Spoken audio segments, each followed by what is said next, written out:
वाहिगुरु जी का खालसा, वाहिगुरु जी की फतेह। राम राम मेरे ताऊ, मेरी ताई।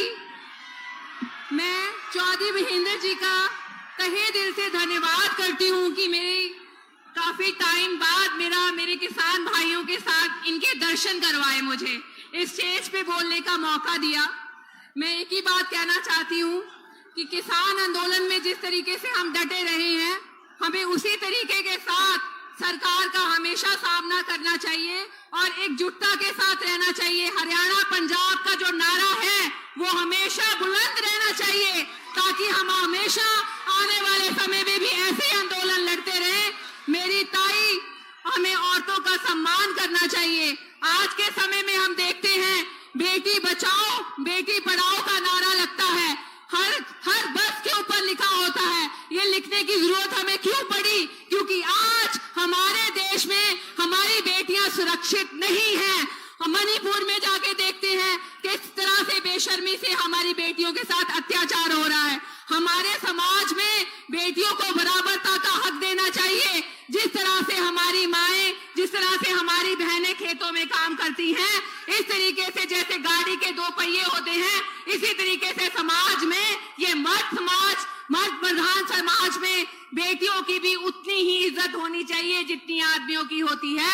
मैं चाहती हूँ अपनी माताओं, जैसे हमारे देश में माता की पूजा करते हैं, वैष्णो देवी की पूजा करते हैं, इसी तरीके से हमारी माँ बेटियों की भी उसी तरीके से आप इज्जत करें।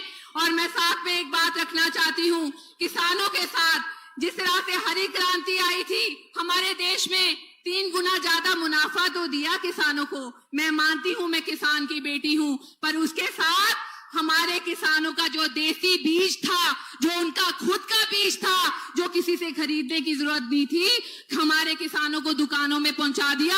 वो जो हाइब्रिड बीज आया, मैं मानती हूँ कि उसने हमें दुगनी तरक्की दी, दुगने पैसे दिए, पर उसके साथ कितनी सारी बीमारियां भी वो साथ में ही हमारे खेतों में लेके आया। कितनी सुंडी की वार होती है, कितने चिट्टे मच्छर की वार होती है, वो किसको भुगतने पड़ता है? हमारे किसानों को भुगतना पड़ता है। वो एक ही दुकानदारी है, वो एक ही कंपनी है जहां से वो बीज आता है, जहां से वो स्प्रे आती है उसके ऊपर डालने के लिए, वहां से ही वही कंपनियां कैंसर की बीमारियों का इलाज बनाती हैं। और फिर बोला जाता है स्प्रे मत डालिए, अगर स्प्रे ज्यादा डालेंगे तो सरकार किसान का अनाज नहीं लेगी। तो किसान क्या करे? पहले किसान की नीतियां ये डिसाइड करते हैं, मिनिस्टर सारे बैठ के बड़े बड़े कॉर्पोरेट कंपनियों के साथ बिजनेस की डील करते हैं और बाद में किसान के अनाज को ठुकरा देते हैं। मैं ये कहना चाहूंगी, किसानों को अपना फैसला खुद करना चाहिए और अपने देसी बीज को अपने पास संभाल के रखना चाहिए। फिर ये कहते हैं कुदरती फार्मिंग आनी चाहिए, ऑर्गेनिक फार्मिंग आनी चाहिए। कैंसर जैसी बीमारियां आपके घर में आ गई। ऐसे खेत हैं पंजाब हरियाणा में जिसकी जमीन को भी कैंसर हो गया। किसके कारण हो गया? ये जो कंपनियां स्प्रे बनाती हैं, ये जो कंपनियां राउंड अप जैसी स्प्रे बनाती हैं, जो आपके घास की जड़ों को भी खत्म कर देता है, ये आपकी घास की जड़ों को नहीं खत्म कर रहा, ये आप किसानों की जड़ों को भी खत्म कर रहा है। आपको पता होना चाहिए ये जो खतरनाक स्प्रे हैं, ये अमेरिका जैसी कंट्रियों में बैन हो चुकी हैं। ये वियतनाम की लड़ाई में उन्होंने गुरीला को खत्म करने के लिए, जंगलों को भस्म करने के लिए इस्तेमाल की थी और आने वाले टाइम पे वहां पर अपाहिज बच्चे पैदा हुए थे, दिमाग से पैदल बच्चे पैदा हुए थे।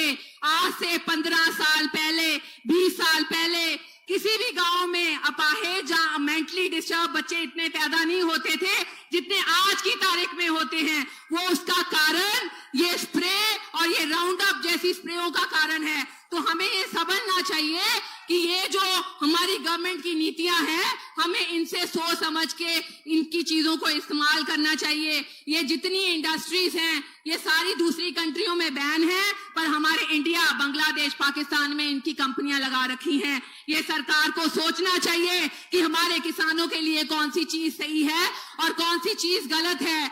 आपने किसान आंदोलन में एमएसपी की बात की, आपने एमएसपी को फिक्स करने की बात की, उसके बाद आप आज तक मैं कहती हूं दाल के ऊपर गेहूं और सिर्फ चावल की फसल के अलावा ये किसी का एमएसपी का कोई फिक्स प्राइस नहीं देते।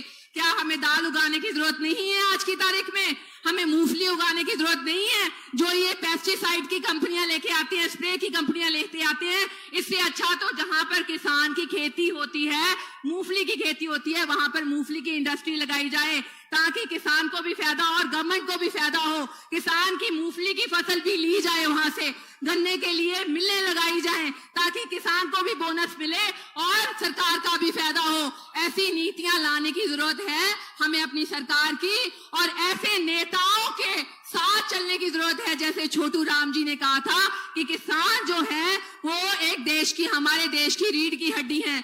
हमें ऐसे नेता की जरूरत है जो अपने पार्टी पद से ऊपर उठकर, अपने पद से ऊपर उठकर किसान की आवाज रखें। और वो हमने किसान आंदोलन में देखा, चौधरी साहब ने किस तरीके से इस किसानों का साथ दिया था। और पीछे जब हमारी बेटियां, हमारी पहलवान बेटियां सड़कों पे बैठी थी, किस तरह से इन्होंने जाके उनका साथ दिया था। सो हमें ऐसे नेताओं की जरूरत है, किसान पुत्र की जरूरत है, वो जाट भाईचारे की जरूरत है जो मेन पद पे बैठ के किसानों की आवाज रख सकें।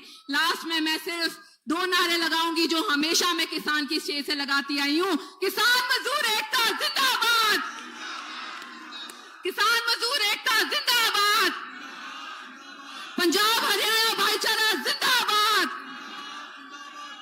धन्यवाद।